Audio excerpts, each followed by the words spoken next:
नमस्कार माझ्या बालमित्रांनो, कसे आहात? मजेत आहात ना? ज्ञानेश्वरी विद्या मंदिरामध्ये माझ्या सर्व लहान मोठ्या विद्यार्थी मित्र मैत्रिणी यांचं स्वागत आहे. आज मी माझ्या विद्यार्थी मित्रांसाठी माझ्या आवडीचे मराठी सण यांच्याविषयीची माहिती सांगणार आहे. आता मी जे सण घेऊन आले ह्या सणांमध्ये किंवा आणखीन तुम्हाला कोणते सण आवडतात ते मला तुम्ही कमेंट करून नक्की सांगा.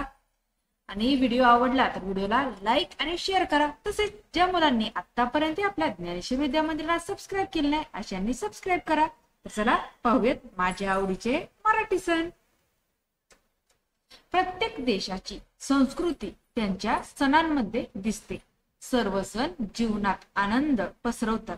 सणांपासून ते लहान मुलांपर्यंत सर्वजण आनंदाने डोलतात.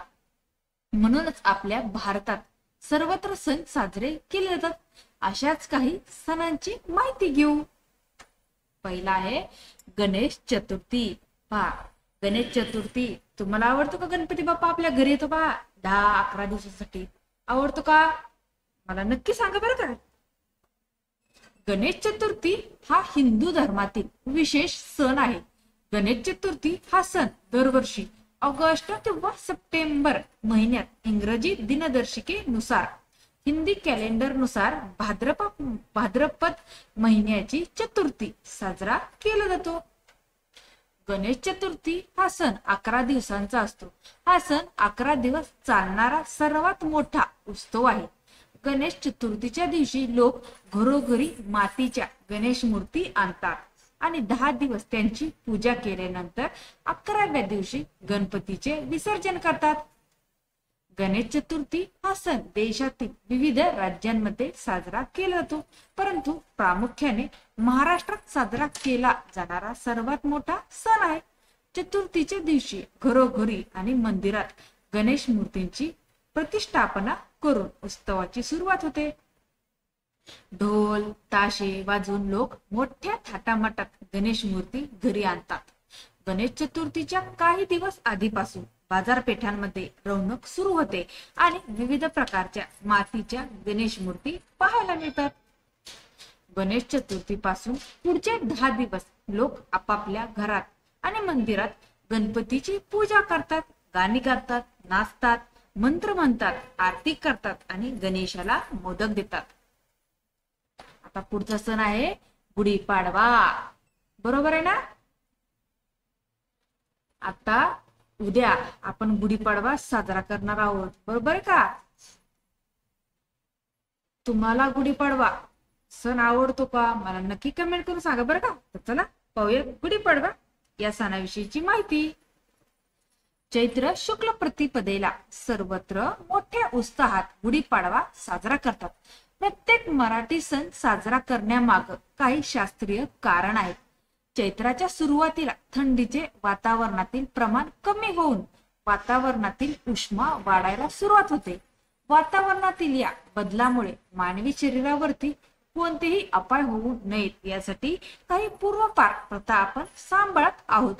गुढीपाडव्या दिवशी कडुनिंबाची पाने, डाळ, खोबरं आणि गुळ हे एकत्र करून खायला देतात. यामुळे शरीरातील थंडावा राखला जातो. गुढीपाडव्यापासून पूर्ण उन्हाळ्याच्या दिवसात रोज किमान 2 तरी पाने कडुलिंबाची खावीत. यामुळे उन्हाचा त्रास कमी होतो. रामायणामध्ये भगवान श्रीराम हे 14 वर्षाचा वनवास संपवून अयोध्येला परत आले तेव्हा त्यांच्या स्वागतासाठी सर्व अयोध्या नगरी दारात गुढ्या उभारून अंगणात रांगोळी काढून दाराला तोरण बांधून सजवण्यात आली.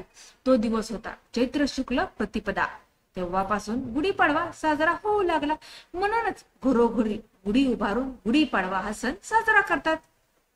गुढीपाडवा हा चैत्र महिन्यातील पहिला व मोठा सण असल्यामुळे याला अनन्यसाधारण महत्व आहे. हे आनंदाचे प्रतीक असल्यामुळे घरोघरी मोठ्या उत्साहाने गुढीपाडवा सण साजरा करतात. गुढीपाडवा हा 3.5 मुहूर्तापैकी एक पूर्ण मुहूर्त असल्यामुळे या दिवशी सर्वजण महत्वाच्या कामांना सुरुवात करतात. या दिवशी खरेदीसाठी सर्वत्र गर्दी असते. सोने, विद्युत उपकरणे, नवीन गाड्या तसेच नवीन घर यांची खरेदी केली जाते. शेतकरी आपल्या शेतीच्या कामाची सुरुवात या दिवसापासून करतात. व्यापारी वर्गातही गुढीपाडवा या सणाला खास महत्व आहे. पुढचा सण आहे होळी. झाला का नाही आत्ताच होळी? आता होळीची माहिती पाहू. होळी हा सण संपूर्ण भारतात साजरा केला जातो. होलिका दहन फाल्गुन महिन्याच्या पौर्णिमेला होते आणि दुसऱ्या दिवशी रंगांची होळी खेळली जाते. हा सण म्हणजे सर्वांना सामावून घेणारा सण. आता पुढचा सण आहे दिवाळी. ह्यांनी कसं घर सजवले, छान सजवले का नाही?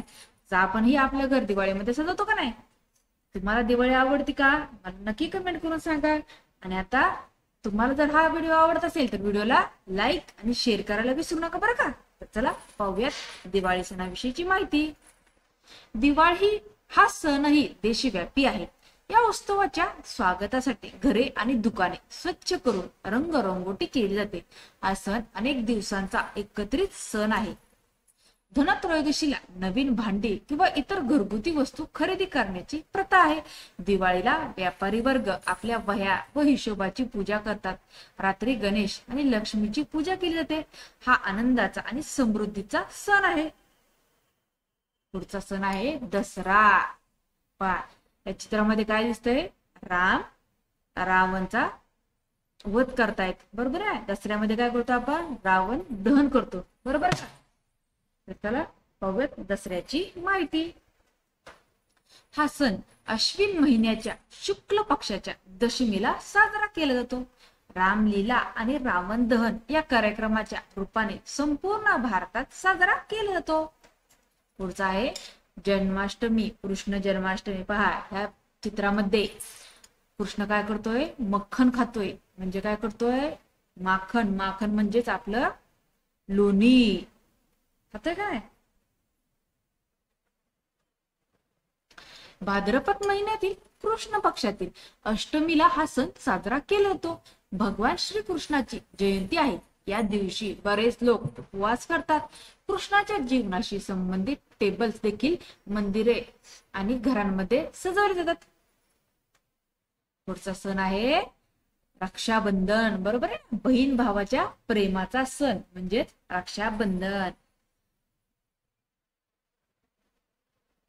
हा सण श्रावण पौर्णिमेला साजरा केला जातो.